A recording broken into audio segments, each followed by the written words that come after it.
Police went looking for Julio Guerrero at his home. Members of the U.S. Marshals Task Force had 5 warrants for his arrest. Police say they confronted him in his yard and he started shooting, so they fired back.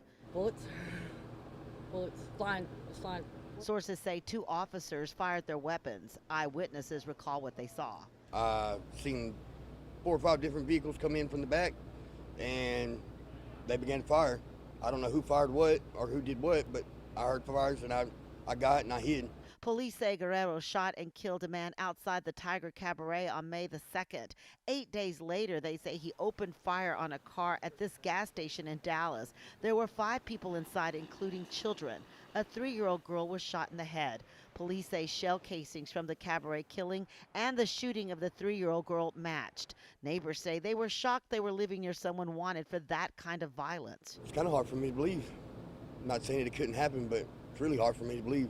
You can see where the Dallas SWAT team made entry at several points here in this home to get Guerrero out.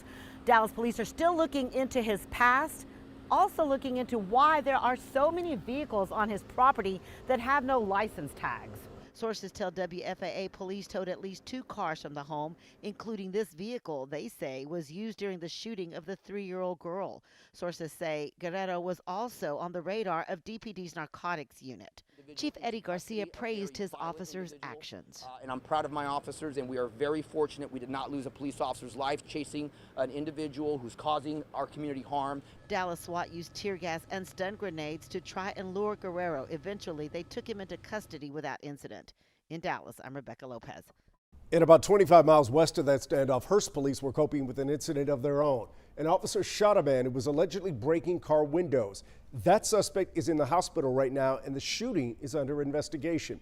Authorities got a call around this time yesterday telling them a man was firing a gun